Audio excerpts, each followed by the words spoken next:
السلام عليكم. كلمتين باختصار. هنتكلم النهاردة عن الخيانة. الخيانة دي أكتر حاجة في الدنيا ممكن توجع أي بني آدم وتدمره نفسيا وعصبيا وجسديا، وأحيانا الناس بتتعب وتخش المستشفى وحاجات كده كتير يعني.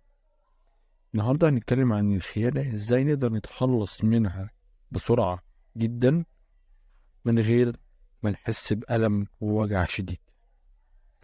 هتركز معايا في الكلام اللي أنا هقوله بالظبط من الأول للآخر.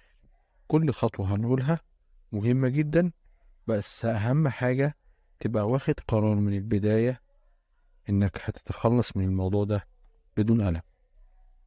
رقم واحد، رقم واحد في حياتك، أول ما تحس بالخيانة أو تشوفها وتتأكد إن ده يقين إن دي خيانة، ما تسألش عن السبب.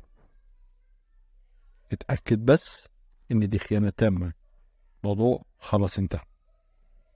مش هتوجع دماغك، كبر دماغك نهائي من الموضوع أكنه محصلش. اعتبر نفسك ما شفتوش. ده رقم واحد. رقم اتنين، الشخص اللي خانك ده ايا كان هو مين، سواء بقى صديق او حبيب او ايا كان، هتشيل كل ارقامه من عندك من على التليفون وكل حاجة تربطك بيه نهائي، وتقفل كل حاجة بتقربك منه وبتعرفك بيه او بتخليك تحكي معاه. اي صور، اي رسائل قديمة، اي رسائل جديدة، اي حاجة. حط الارقام على الحاضر واقفل كل البيبان بينك وبينه، عشان اول حاجة الباب اللي بيفكرك بيه ينتهي. ده رقم واحد. رقم اتنين، هتلخم نفسك في الشغل او في الحياة، بتعمل ستايل جديد او شغل جديد او حياة جديدة. طبعا مش حب جديد. ما تاخدش حد مكان حد عشان ما تاخدش حد بذنب حد. رقم ثلاثة، اي باب يتفتح ليك عشان يفكرك بالشخص ده تاني، يقفله من غير ما تفكر. طول ما انت سايب الباب موارب، طول ما انت سايب باب لوجع قلبك. رقم أربعة، ما تقعدش تفكر هو عمل كده ليه، عشان اللي بيخون لو كل الأسباب بتاعت عدم الخيانة، كل الأسباب بتاعت السعادة والانبساط والراحة اتوفرت في الشخص اللي هو أنت، هو برضه هيخون.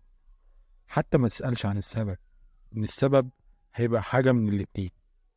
يا إما هيقولك كلام مش فيك، فدي هتوجعك عشان هو بيقول كلام مش حقيقي وهو مش مقدرك أو مش مقدر اللي بيحصل منك. يا إما هيكذب عليك ويقولك سبب وهمي مش موجود. في الحالتين انت اللي هتتوجع مش هو.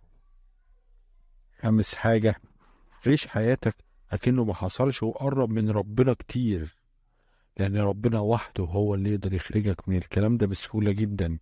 لو قربت اعرف ان كل حاجة ان كانت بتحصل بينك وبينه، او كل حاجة كانت بينك وبين الشخص اللي انت بتحبه ده وخانك، هو اكيد خانك عشان انت خنت ربنا، عشان انت بعدت عن ربنا، او عشان انت قصرت مع ربنا في حاجات. ويمكن، وده في ناس كتير جدا ما بتاخدش بالها من الحتة دي، انت دعيت لله، قلت له يا رب ابعد عني ولاد الحرام، او ابعد عني كل شر. ممكن يبقى في شر ليك، ممكن يبقى حد مش كويس بس انت مش واخد بالك، ممكن اسباب كتير. ربنا لما بيبعد حد عن حد اكيد بيبقى السبب ربنا وحده اللي عالم ايه هو السبب ده، واكيد ربنا ما بيعملش حاجة وحشة. فكل اللي تعمله تقرب من ربنا وتذكر ربنا كتير، تسبح ربنا كتير، تصلي على النبي كتير، تستغفر ربنا كتير، وقرب لله. هينسيك كل حاجة، مش حب بس، حب هينسيك الدنيا باللي فيها. ربنا اللي خلقك وهو اللي أدرى بيك. سلم نفسك لله، هيسلمك من كل شر. دمتم على خير. سلام الله عليكم.